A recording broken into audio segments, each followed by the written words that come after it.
पुत्र जी भगवान की माता भगवती आदि शक्ति जगत जननी अम्बे मात की परम पूजनीय तपस्विनी शक्तिमयी माता जी की पूज्य दंडी सन्यासी स्वामी राम प्रसाद आश्रम जी महाराज जी की श्री पंच ज्योति शक्ति तीर्थ सिद्धाश्रम धाम की बोलो सच्चे दरबार की जय।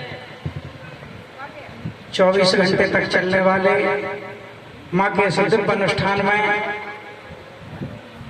हम सभी लोगों ने माँ की कृपा, पूज्य गुरुदेव भगवान का आशीर्वाद 40 पाठ के गुणगान के रूप में प्राप्त किया। इस कार्यक्रम में उपस्थित हमारे बड़े भैया, हमारे क्या आप सबके भी भारतीय शक्ति चेतना पार्टी के जिला अध्यक्ष सम्मान्य श्री नरेंद्र भैया जी, समस्त माताएं बहनें, क्योंकि सभी का मैं नाम नहीं जानता हूं, इसलिए सभी सागर की जिला कार्यकारिणी संगठन की एवं पार्टी की सभी मोर्चाओं की आप सभी को ढेर सारी शुभकामनाओं के साथ जय माता की, जय गुरुवर की। हमारी बहन ओमवती दीदी भी नमो से आई हैं और इस कार्यक्रम के आयोजक सम्मान्य श्री सुरेश साहू जी, जिन्होंने एक दिव्य क्रम के माध्यम से स्वयं का कल्याण तो किया, हम सबके खाते में भी एक दिव्यता की आरती दर्ज हो गई, हम सबके खाते में भी माँ गुरुवर की वह ऊर्जा चली गई। उस परिवार को भी ढेर सारी शुभकामनाएं। गुरुवर की विचारधारा और वो बात शुरू करने से पहले 4 पंक्तियों से कार्यक्रम के आयोजक और उनके परिवार को, क्योंकि हम यही दे सकते हैं, जन्म दिवस का पाठ है, चलन है समाज में अलग अलग तोहफे लाना लाते भी हैं, क्योंकि खुशी होती है कि बेटे का जन्म दिवस है, हम जहां भी जाते हैं 4 पंक्तियां ले जाते हैं तोहफे के रूप में। सुरेश भैया के परिवार के लिए, उस बच्चे के लिए भी आप पर गुरुवर की कृपा जीवन भर रहे, कामना है रहेगी, क्योंकि आप मार्ग पे चल रहे, पर फिर भी अपनी तरफ से कामना आप पर गुरुवर की कृपा जीवन भर रहे, स्वर्ग से सुंदर आपका ये घर रहे। और इस जन्म दिवस पर मेरी तरफ से यही शुभकामनाएं हैं, आपकी गुरुवर के प्रति भक्ति सदा अमर रहे, वो कोई ना चलते रहे। भाइयों बहनों, हमारी आदरणीय दीदी जी ने बताया, मेरे बाद में बड़े भैया भी बोलेंगे, मैं तो चाह रहा था पहले बोल रहे, मुझ पर थोड़ा थोड़ा दबाव है कि भाई भैया को ही बोलना है, तो थोड़ा मैं संक्षिप्त करूंगा। और आप सभी शासकों के बीच में और जो रिश्तेदार भी आए हैं, संक्षिप्त में गुरुदेव जी चाहते क्या है, जैसे आपने क्रम किया जन्म दिवस पर, ऐसे लक्ष्य बताए जाते हैं गुरुदेव जी के, गुरुदेव जी हमसे चाहते क्या है। हम सभी कार्यकर्ता वो अमृत बूंद प्राप्त कर रहे हैं जिनका हम शब्दों से बखान नहीं कर सकते। आनंद प्रकट कैसे करता है आदमी, या तो नाचने लगता है और आनंद आता है, तालियां बजाने लगता है, जोर जोर से गाने लगता है, एक तरीका ये होगा। दूसरा एक तरीका आनंद का होता है, स्वयं के रोम रोम में वह आनंद समा के व्यक्ति साधना में बैठ जाता है, उसे ही गुरुदेव जी ने साधक कहा। जो उस आनंद को नहीं बचा पाते, चूंकि पचा नहीं पाते तो वो बाहर दिखने लगता है, गुरुवर ने कहा साधक करना। इसी तरह से हर खुशी, हर परिस्थिति में अपने आप को साधक गुरुवर ने उसे साधक कहा है, और हम सब लोगों को गुरुवर ने शक्ति साधक की एक पहचान और नाम दिया है। तो इन सभी शक्ति साधकों के बीच में चूंकि चिंतन नहीं दिया जा सकता, वो सब प्राप्त कर रहे हैं जो हम प्राप्त कर रहे हैं। हम एक परिवार के सदस्य हैं, बड़ा परिवार है, लेकिन जो नए रिश्तेदार यहाँ उपस्थित हैं, ग्रामवासी माताएं बहनें, उनसे अवश्य निवेदन है, गुरुदेव जी चाहते क्या है। गुरुदेव जी चाहते हैं पूरे समाज में सुख शांति समृद्धि, अन्याय अनैतिक अधर्म से मुक्ति प्राप्त हो, बुराइयां ना हो, झगड़े ना हो, अपराध ना हो, बेटियों के साथ अनाचार ना हो, ये गुरुदेव जी का लक्ष्य है। गुरुदेव जी को वेदना होती है जब ये घटनाएं समाज में देखते हैं। इन्हें रोकने के लिए गुरुदेव जी ने एक माध्यम दिया है, भक्ति का मार्ग तो दिया कि तुम स्वयं भक्ति करो, सत्य वक्ता बनो, सत्यधारी बनो। इसके साथ साथ गुरुवर ने कहा कि तुम्हारे धर्म पे चलने से तुम्हारे परिवार में सुख शांति समृद्धि आ गई, लेकिन अब बैठना नहीं है, अब दूसरे के घर में भी सुख शांति समृद्धि आ सके इसके लिए कार्य करना।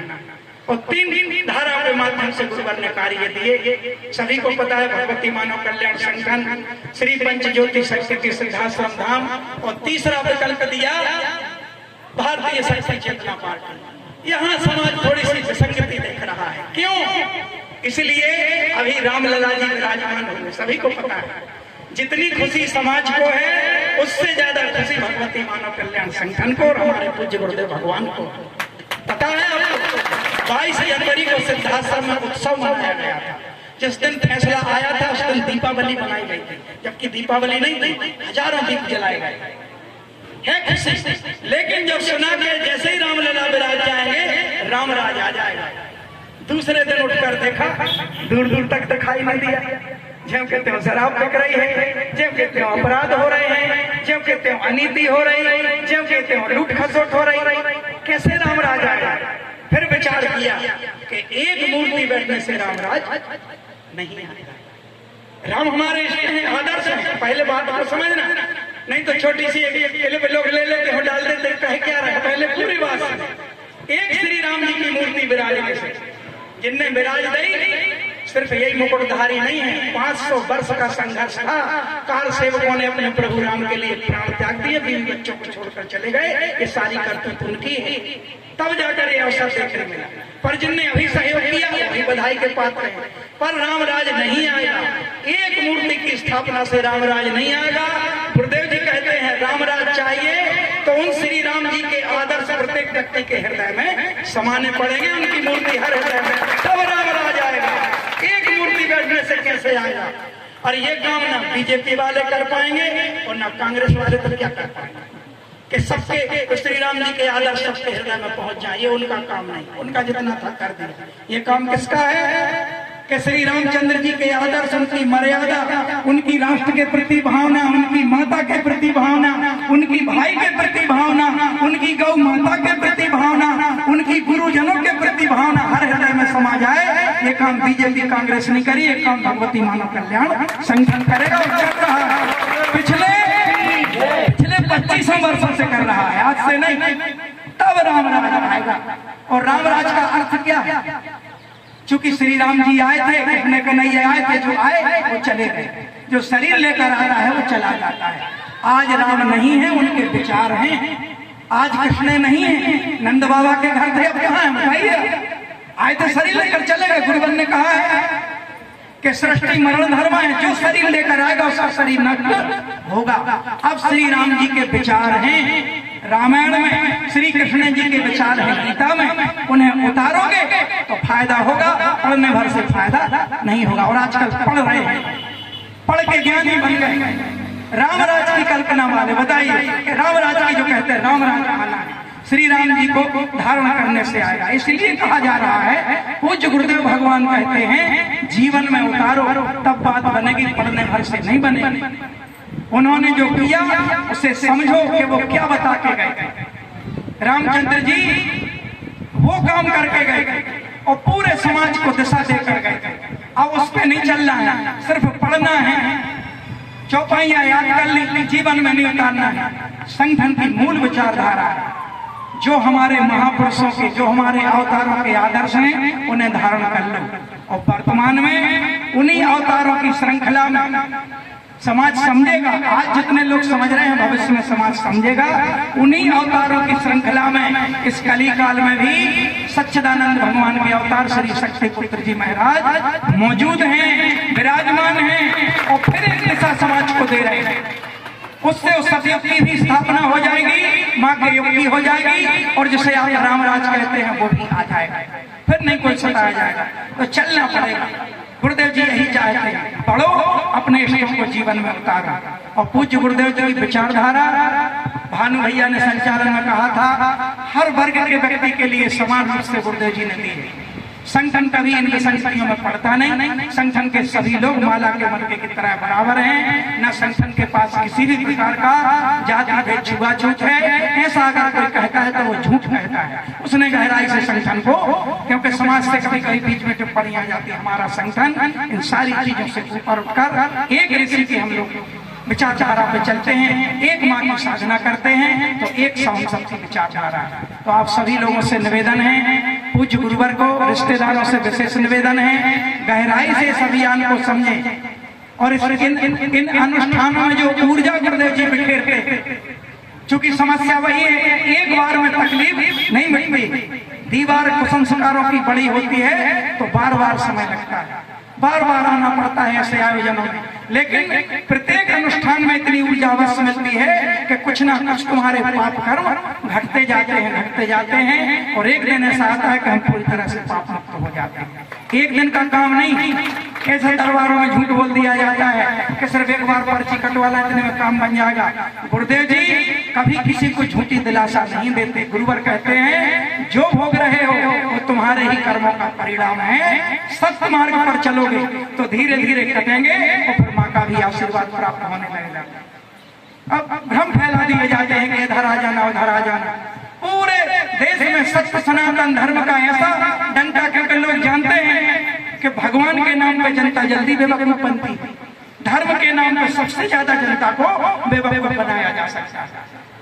पूरे देश में राम राज आएगा, बस कमल खिला दो राम राज आ जाएगा। लेकिन भगवान राम ने अपनी जन्मभूमि से ही सबक दे दिया कि देख लो ये होता है। वहां देर नहीं लगती कि दूर वालों को बेवकूफ बना लो, लेकिन मेरे घर को बेवकूफ बना लो। ये संकेत है श्री रामचंद्र जी का, भविष्य में आप भी समझेंगे। श्री राम जी माँ के प्रति प्रेम समझो पहले कि कैसा जीवन जिया, सत्य सनातन संस्कृति। हम हिंदू हैं, हम सनातनी हैं। अगर रामायण घर में रखी है ये सुन के जाना, ये भगवती मानव कल्याण संगठन की तरफ से, क्योंकि मैं भी कार्य करता हूँ, बड़े भैया बैठे हैं। रामायण घर में रखी है, गीता घर में रखी है, इसके बाद डेयरी के अंदर मांस पकाते हो तो हिंदू नहीं, हिंदू के नाम पर कलंक हो तुम सबसे बड़े। मांस खाते हो जिस घर में रामायण रखी है, गीता रखी कृष्ण भगवान की वाणी, इसके बाद कहते हो हम सनातनी हैं। अभी तुमको गुरु नहीं मिले बताने वाले कि सनातनी क्या कहलाता है। मांस छोड़ो, नशा छोड़ो, उनके आदर्शों को अपनाओ। राम राज चाहिए, सबको चाहिए राम राज। मैंने एक और अभी 40 पन्ना जिले में था, मैं वहां मैंने कहा कि भैया हाथ उठाना, कितने लोग राम राज चाहते हैं? सबने उठा दिया। मैंने कहा चाहते हो? मैंने कहा बताओ सबसे पहले क्या काम करते हो?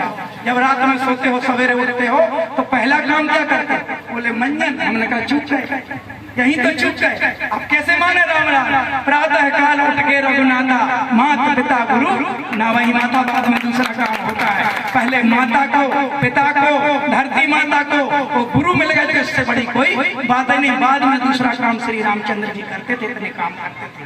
पढ़ो, सबसे पहले उठकर पढ़ो माँ बाप के पैर। वो कैसे भी हम भूल जाना इस चीज को कि कैसे तुम्हारे माँ बाप है, पढ़ो। एक दिन, 2 दिन, 6 महीने, 1 साल, ऐसा वातावरण बदलेगा इस छोटे से कार्य से कि आप कहोगे भैया आपने सही कहा। वो करते थे श्री रामचंद्र जी, ये नहीं करते थे तुम कर रहे हो समाज में। तब आए गुरुदेव जी की विचारधारा। मूल रूप से गुरुदेव जी वहां बात करते हैं जहां से समाज का उद्धार होना है। चिकनी चुपड़ी बात कभी याद तक गुरुदेव जी ने हजारों बार गुरुवन ने कहा, बड़े बड़े मंचों से कितनी बार कहा कि मेरे विचारों को पकड़ लो, तुम्हारा कल्याण है, तुम्हारी आने वाली पीढ़ी का कल्याण है। और जो पकड़ रहे हैं उनका कल्याण हो रहा है। लड़ाई लंबी, थोड़ा सा समय लग रहा है। और कभी भी समाज के व्यक्तियों से, कार्यकर्ताओं से, एक आध चुनाव से या वोटों से गुरुदेव जी की ऊर्जा का कभी आकलन मत करना। ये तो लड़ाई है भाई, हमारी चल रही है, चलती रहे।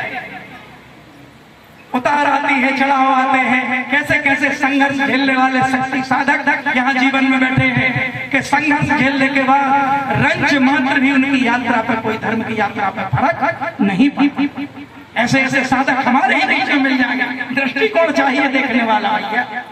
तो इसलिए ये सत्य की यात्रा अपनाएं, उनके आदर्शों को जो आज हम रामायण में पढ़ते हैं। पढ़ने भर से कल्याण नहीं होगा और न कभी किसी का हुआ है। ज्ञानी बन जाएंगे, दूसरों पे ज्ञान दिखाने लगेंगे, देखो हमें कंठस्थ है पूरे। अब कंठस्थ है लेकिन जीवन में नहीं उतारे। जाते हैं गाँव क्षेत्र क्षेत्र में, नवरात्रि में कार्यक्रम, 9 दिन के सिद्धाश्रम में रहते हैं, समाज में गंगा बह जाती है, अलग अलग लोग निकलते हैं, समाज से भक्त निकल के आते हैं। और कभी कभी चर्चा भी हो जाती है, भैया माँ की पूजा तो हम भी करते हैं, कोई नई बात तो बताई नहीं आपने। हमने कहा भाई ये नई बात नहीं बताई, लेकिन थोड़ा सा तरीका अलग है। बोले हम नाखून नहीं कटाते, हम बाल नहीं कटाते, हम पानी भी नहीं पीते। 9 दिन वाकई इतनी भक्ति होती है माँ की कि जिसकी जितनी तारीफ की जाए कभी कभी हम लोग भी पीछे हो जाते हैं। समाज के ऐसे ऐसे भक्त निकल के आते हैं, लेकिन 10वें दिन क्या हो जाए बताइए। एक व्यक्ति विसर्जन कर रहा था दुर्गा जी का, बढ़िया फुक्कू चलती जा रही है, हो सकता पौवा भी लगा के आए। बोले विश्वकर्मा जी 20 साल से विसर्जन कर रहे हैं। हमने कहा दुर्गा जी को कर रहे हैं, ये भी कर दो विसर्जित, एक बार तो काम बन जाएगा। चल रहा है 9 दिन बाल नहीं कटाएंगे, 9 दिन हम बाल नहीं कटाते क्योंकि माँ के उपासक हैं। और 10वें दिन लेकिन भैया मुर्गा कटाते। मैंने कहा सही बताना। बोले हाँ कटाते। अब क्या हुआ भैया बताइए। 10वां दिन कहाँ चलेगी भक्ति?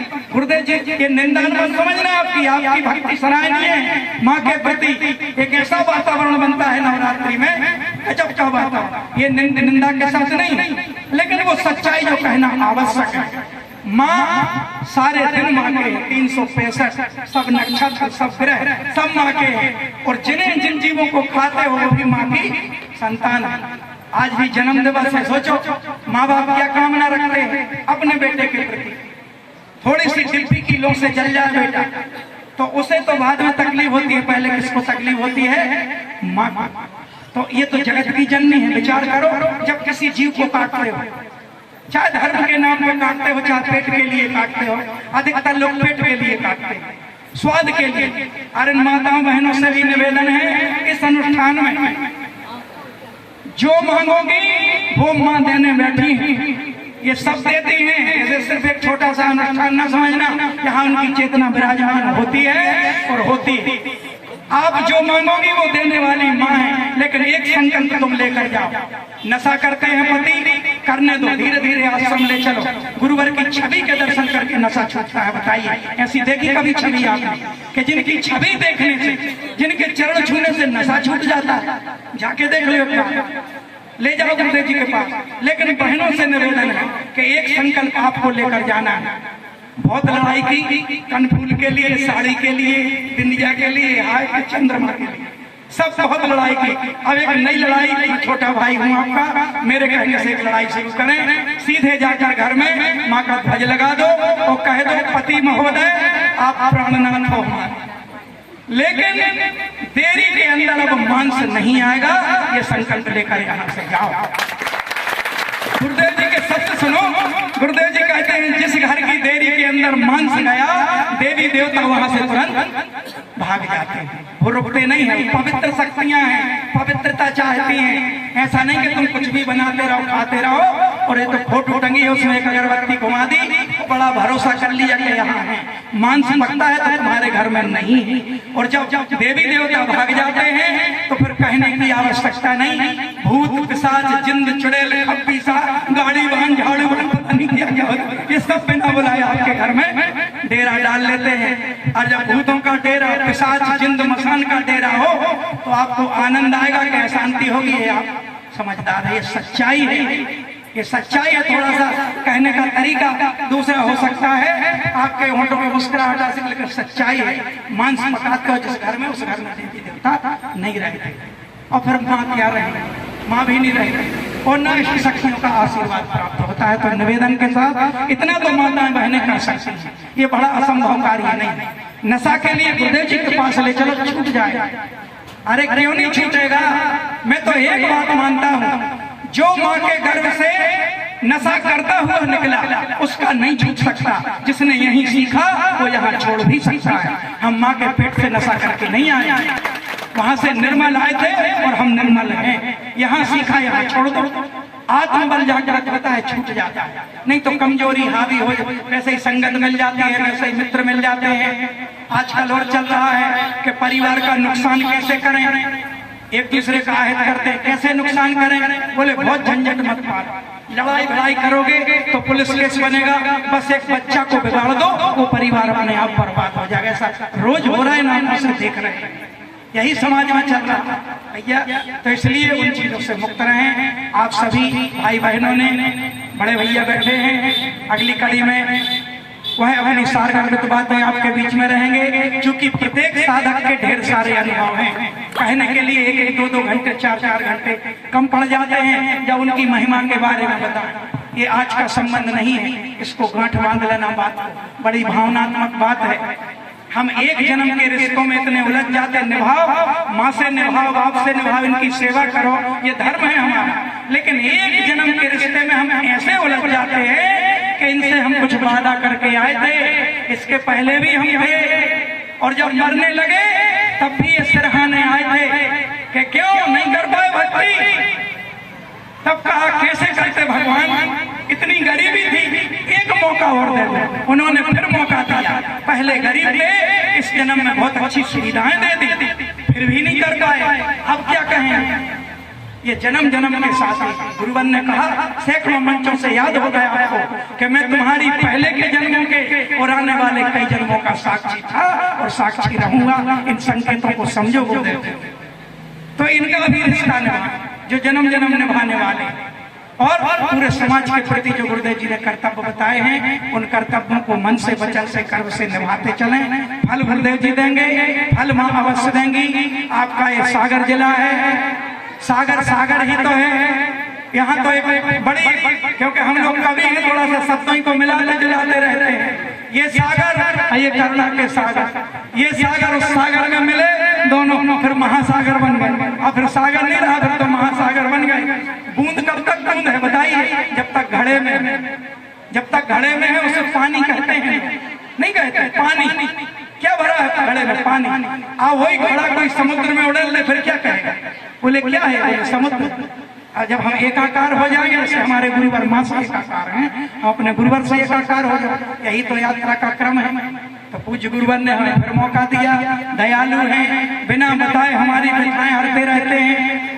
हम तो जब समझते हैं, जब दुर्घटना हो जाए, नहीं हुई तो भी समझो कि आज कुछ होनी थी, लेकिन मेरे गुरुदेव जी की कृपा से नहीं हुई। हर शख्स के साथ में रहते हैं और जितना काटा जा सकता है, चूंकि 3 जन्मों के और 3 प्रकार के कर्मों से हमारे जीवन में परेशानियां आती हैं। पिछले जन्म का प्रारब्ध, इस जन्म का संचित, और जो वर्तमान में कर रहे हैं। अब 3 कर्म हमें बाधित करते हैं, कोई दवाई, कोई झाड़ फूंक, कोई दरबार। कैसे उन 3 कर्मों की श्रृंखला को ठीक कर देगा, वो तो गुरुदेव जी ने तरीका बताया। ये तो लूटने वाले, और आपको खुशी होगी, कई दरबार वाले भी अब दीक्षा लेकर गुरुदेव जी के शिष्य बन चुके, वो बढ़िया संगठन में कार्य कर रहे हैं। उनसे मैंने पूछा, भाई कैसे लगाते थे दरबार? बोले सिंपल सी बात है, बहुत बड़ा एजेंडा नहीं है। 5 आदमी अपने छोड़ दो, जहाँ धर्मशाला में लोग रुके, आपस में तो चर्चा करते ही हैं दुख तकलीफ की, कि पता नहीं कल अर्जी लगेगी कि नहीं लगेगी, पेट में बहुत तकलीफ हो रही, तो उसका नाम लिख लिया, इसको पेट में तकलीफ है, वही सवेरे बांच दिया। ये अंतर्यामी है क्या? इन्हें खुद का तो पता नहीं कि कल क्या होने वाला है। हमारा भाई क्या अपराध